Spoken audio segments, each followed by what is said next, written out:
E hoje você vai conhecer as 10 mentiras sobre o INSS que contam pra você até hoje e você acredita. É isso mesmo, logo depois da nossa vinheta.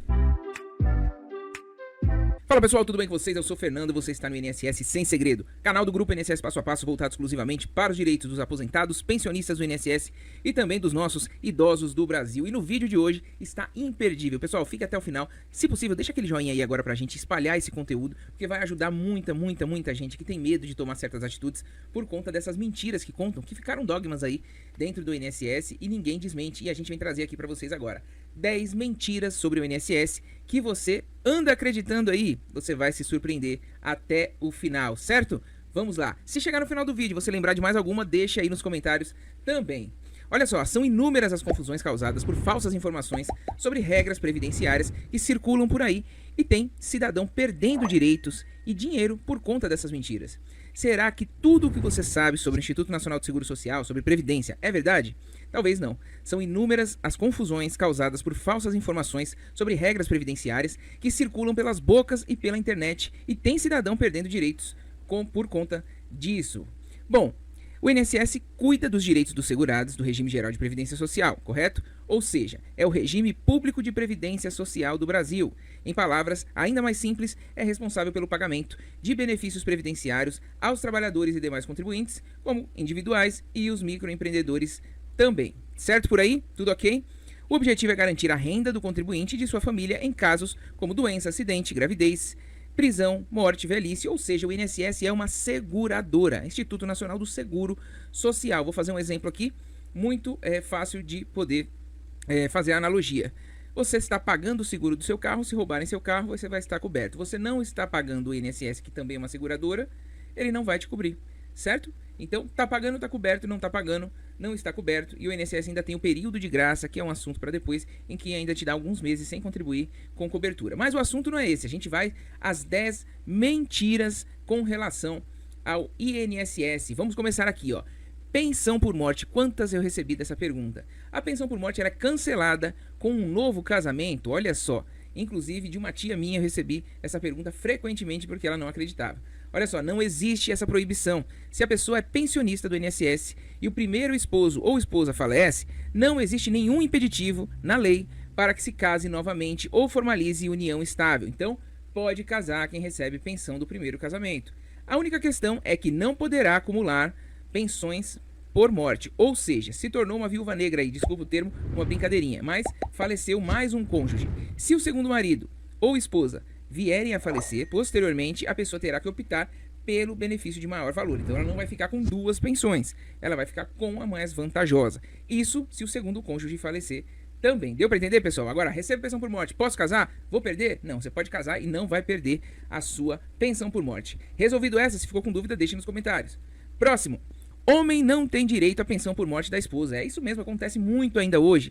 A esposa falece, né? Ela contribuía com o carnezinho do INSS, ou prestava o serviço dela lá, ou tinha um emprego mesmo formal. E aí o que acontece? Os direitos são iguais, mas os homens, ainda acostumados alguns a serem os provedores da família, acreditam que a mulher não deixa pensão. Assim como a mulher pode receber pensão se o marido falecer, o contrário também é verdadeiro, pessoal. Da mesma forma, o homem precisa comprovar que era casado ou que a mantinha uma união estável com a segurada do INSS que venha a falecer. Veja, ambos têm que ser segurados, tá? Então, quem faleceu tinha que estar segurado pelo INSS. Bote na cabeça de vocês, o INSS é uma seguradora. Então, tá pagando o INSS, tem direito à pensão sim. Inclusive, mesmo que tenha a própria aposentadoria, pode ainda acumular os benefícios e receber a pensão por morte da esposa falecida. Isso porque nessas situações a dependência econômica é presumida. Não é preciso provar que é dependente economicamente. É uma situação de igualdade, muitas vezes a mulher que recebe mais do que o homem na casa, certo? Todos têm direito à pensão da mesma forma. Isso está na Constituição Federal. Em 1988 foi igualado o direito entre homens e mulheres e parou de se discutir se a mulher tem direito à pensão. Ponto final. Vamos ao próximo tópico. Auxílio reclusão é pago para preso. Nossa, mas como eu escuto isso? Gente, precisa se colocar no lugar um pouquinho para entender, né? Gera uma indignação? Gera, mas coloque no lugar um pouquinho para entender esse benefício. O auxílio reclusão ele é pago para a família do preso e não ao preso dentro da cadeia. Pode ser que o dinheiro seja desvirtuado, alguma coisa assim? Pode, mas estão desvirtuando um benefício que é correto. Olha só. Para ter direito a este benefício, o preso necessita ser um contribuinte quando recluso, ou seja, ele tem que estar segurado pelo INSS, ele estava pagando, com um salário máximo de R$ 1.655,98. Quem recebe o valor são os dependentes, filhos, esposas, enfim, que ficaram sem a renda dele, porque ele trabalhava e contribuía com o INSS. Então acontece muito, o cara é um trabalhador, às vezes se envolveu numa confusão de rua, matou alguém, atropelou alguém, foi preso. Então não necessariamente é um bandido, um assaltante, pode acontecer com qualquer um. Então esse exemplo claro aí, um cidadão, um trabalhador, atropelou alguém, acabou sendo preso porque matou essa pessoa, e aí como é que fica a renda dele? Ele era segurado do INSS, então ele tem que deixar um auxílio para a família. Então é este caso. É claro que existe para bandido também, que o dinheiro às vezes é desvirtuado, mas via de regra, o auxílio reclusão ele não é pago diretamente ao preso, é pago à família do preso, aos dependentes do preso. Entre os requisitos é preciso que o preso esteja cumprindo o regime fechado, seja segurado há pelo menos 24 meses, caracterizado como baixa renda, e os dependentes não podem estar recebendo outro benefício do INSS, como aposentadoria. Então veja que não é simples assim. Ou seja, o direito é bastante restrito e não é qualquer família que detento apta a receber o auxílio reclusão. O valor é pago somente pelo período em que a pessoa estiver presa, certo? Vamos ao próximo, quarto aqui, ó. Com a reforma da Previdência, terei que me adaptar às novas regras para me aposentar? É mentira. As pessoas não vão ser atingidas em cheio com as novas determinações. Isso porque existem regras de transição. A reforma trouxe uma regra nova e as regras de transição vão amenizar essa regra nova. As pessoas que já estavam contribuindo para o INSS, que já tinham carteira assinada, pagavam contribuição previdenciária e incluídas no sistema, elas vão se enquadrar em alguma das regras de transição para poder se aposentar. Vai prejudicar? Vai prejudicar, mas não tanto quanto é expressado por aí, por conta das regras de transição. Agora, quem não contribuir ainda, realmente vai ser uma mudança drástica. Se não correr atrás, não vai conseguir se aposentar. Ou seja, o contribuinte não será obrigado a cumprir as novas normas impostas pela reforma da Previdência Social, podendo optar pelas regras de transição, que também diminuem o valor. 5. Com a reforma da Previdência, houve o fim da aposentadoria por tempo de contribuição? Pessoal, essa é uma pergunta muito feita aqui, então espero que vocês prestem bastante atenção. A aposentadoria por tempo de contribuição, ela não acabou. Ela continua a existir desde que os segurados façam jus e preencham os requisitos para isso, utilizando as regras de transição, tá? Regras de transição. Quem não contribuía até a data da reforma, extinguiu mesmo, não vai ter direito nunca mais à aposentadoria por tempo de contribuição. Mas para quem já contribuía, pode entrar na regra de transição.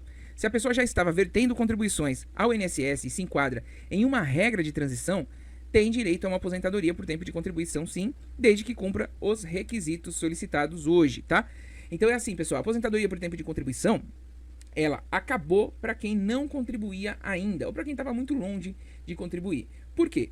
Porque fator de risco, por exemplo, para você se aposentar, seria idade. Olha, eu estou com uma idade avançada, não consigo mais trabalhar. Então, a aposentadoria por idade justifica. Olha, um familiar da minha família faleceu, tá? O arrimo da família faleceu.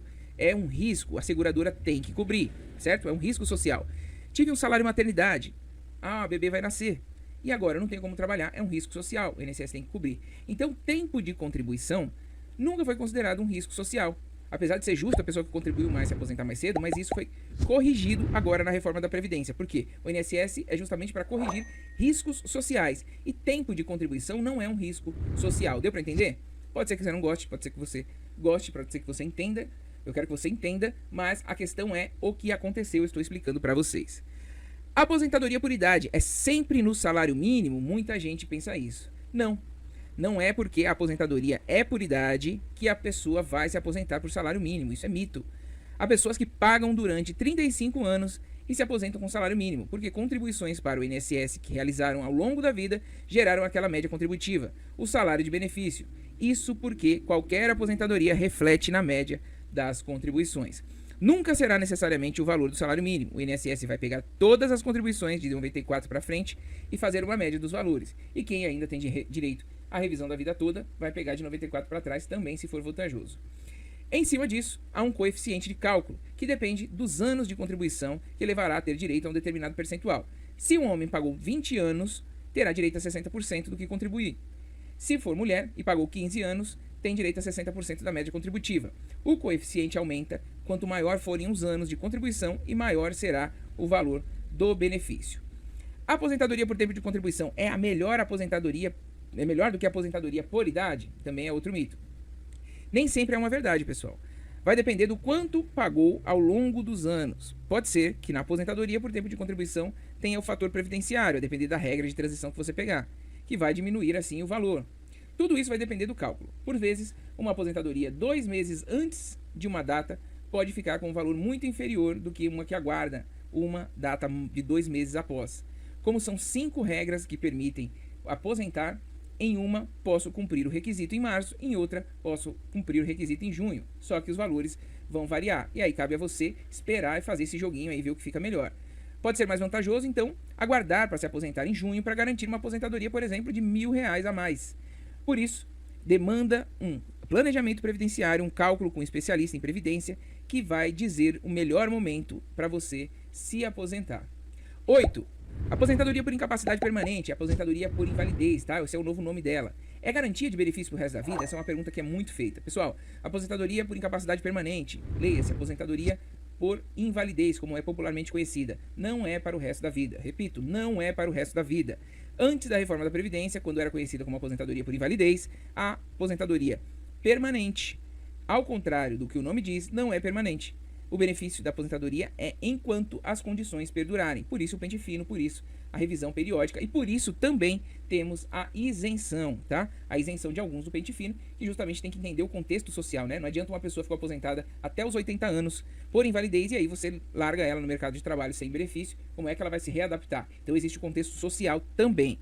Se o contribuinte tem um problema de saúde e tem algum tipo de melhora ou se adapta àquele problema, a aposentadoria permanente pode ser cortada em qualquer momento.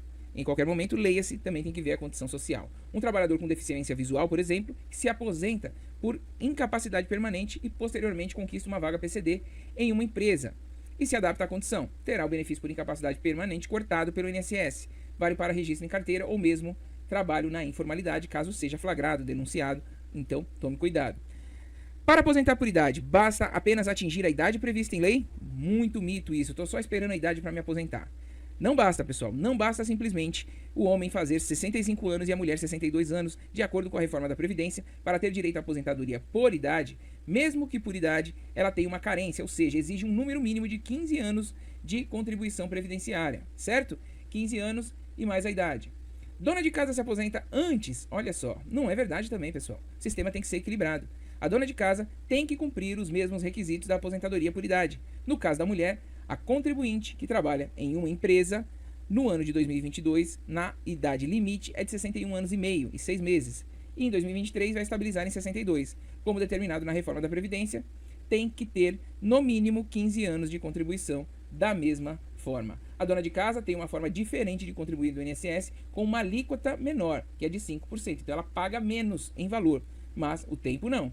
Apesar de pagar menos, tem que se enquadrar em alguns requisitos. Ser baixa renda, grupo familiar menor que 2 salários mínimos, não pode ter renda pessoal própria, só pode trabalhar dentro de casa e tem que estar inscrita no programa assistencial do governo por meio do CAD único, Cadastro Único do Governo Federal, e que deve ser atualizado a cada 2 anos no CRAS, Centro de Referência de Assistência Social. Assim, terá os mesmos direitos garantidos. Pagando dessa forma, tem direito à aposentadoria por idade e outros benefícios, como auxílio-doença, salário-maternidade e aposentadoria permanente. Vai cumprir o mesmo tempo, vai pagar mais barato, mas também vai se aposentar com um salário mínimo nesse caso, porque ela paga uma alíquota aqui de 5%. Deu para entender, pessoal? 10 mitos que contam aí e que você faz muita confusão, às vezes deixou de casar por medo de perder a aposentadoria, a pensão. Conta aí embaixo pra gente nos comentários se você tem mais alguma situação, algum mito que você já ouviu, que você já sabe que é mentira ou que você queira que a gente possa aqui desmistificar também pra você, certo? Ainda ficou com dúvida? Deixe nos comentários. Muito obrigado a você que chegou até aqui.